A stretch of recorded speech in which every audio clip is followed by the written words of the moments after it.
नमस्ते किसान साथियों, आज मैं आपसे एक सवाल पूछता हूं, क्या आप भी हर साल अपनी फसल में महंगी से महंगी खादों का इस्तेमाल कर रहे हैं, लेकिन फिर भी वो पैदावार नहीं पा रहे जिसकी आप उम्मीद करते हैं? क्या आपका भी हर साल खाद के ऊपर खर्चा तो लगातार बढ़ता जा रहा है, लेकिन भूमि की उपजाऊ शक्ति कम होती जा रही है? तो सच जानिए, हर बार गलती आपकी खाद की नहीं है, कई बार गलती खाद को इस्तेमाल करने के तरीके में भी है। तो आज हम इस वीडियो के माध्यम से बात करेंगे एक ऐसे फॉर्मूले के बारे में जिसे वैज्ञानिक भाषा में 4R ऑफ न्यूट्रिएंट स्टीवरशिप या खेती के 4R नियम के तौर पर जाना जाता है। इसमें हम ये जानेंगे कि किस खाद का कैसे इस्तेमाल करना है, कब इस्तेमाल करना है और कितनी मात्रा में इस्तेमाल करना है।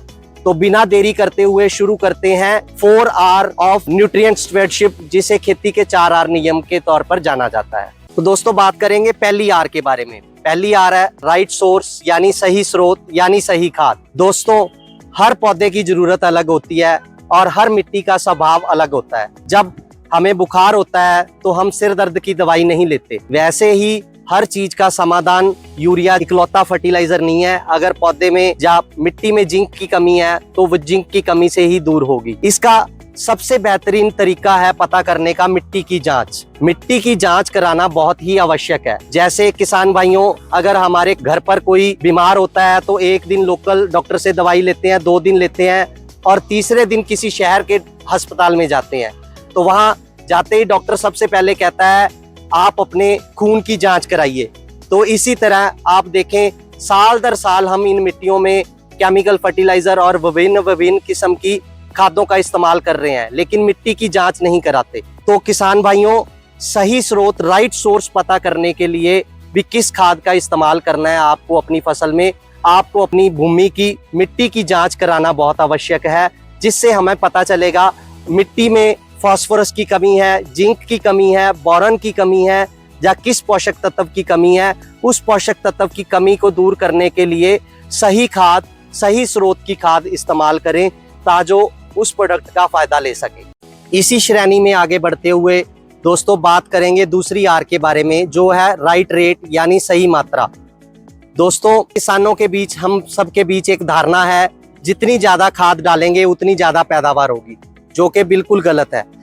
जरूरत से ज्यादा खाद का उपयोग आपकी फसल में कीटों को आमंत्रित करता है, बीमारियों को आमंत्रित करता है और आपकी लागत को बढ़ाता है। सही मात्रा का पता लगाने का सबसे बेस्ट तरीका है सॉइल हेल्थ कार्ड। अपनी भूमि की जांच से अपनी मिट्टी में पोषक तत्वों को मापें, अपनी फसल के उत्पादन का, पैदावार का लक्ष्य तय करें और फिर डिसाइड करें कितनी मात्रा में आपको इस्तेमाल करना है।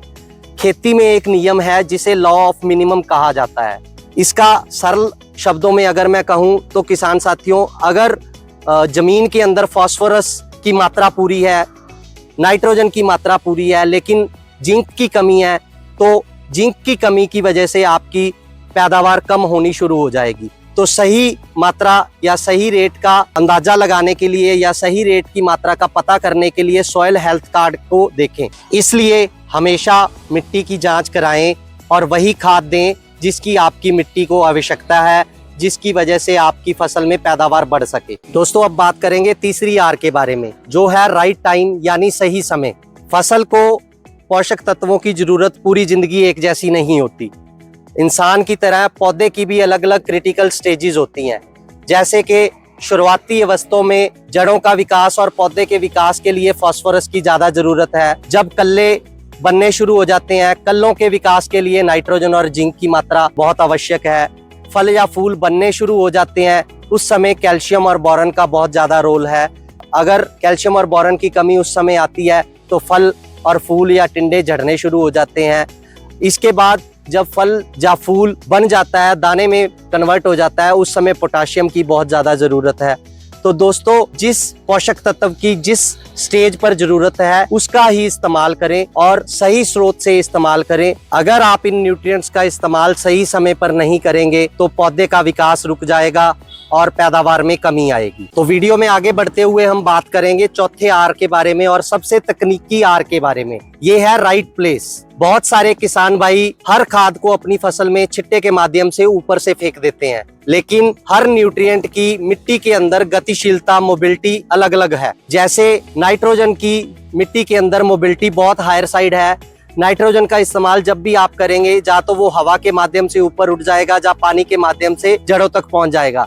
लेकिन फास्फोरस ये एक बहुत आलसी तत्व है, इसको आप जहां भी डालोगे ये वहीं पर पड़ा रहेगा और जड़ों को इस तत्व के पास पहुंचना पड़ेगा। तो राइट प्लेस यानी सही जगह पर सही तत्व का इस्तेमाल करना बहुत जरूरी है।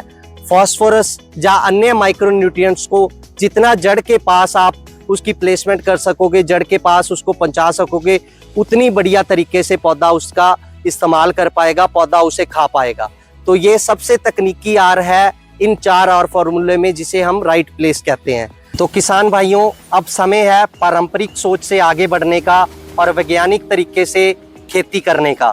अगर आप फसल में खाद देते समय इस 4 आर फॉर्मूले को यानी सही स्रोत, सही मात्रा, सही समय और सही स्थान का इस्तेमाल करते हैं, तो आप अपनी फसल में दिए हुए किसी भी उत्पाद का बहुत बेहतरीन रिजल्ट ले सकते हैं और अपनी फसल में पैदावार को बढ़ा सकते हैं। तो किसान भाइयों, आप सबका बहुत बहुत धन्यवाद इस वीडियो की श्रेणी 4 आर ऑफ न्यूट्रिएंट स्टewardship के साथ जुड़े रहने के लिए और खेती की नई जानकारी ग्रहण करने के लिए।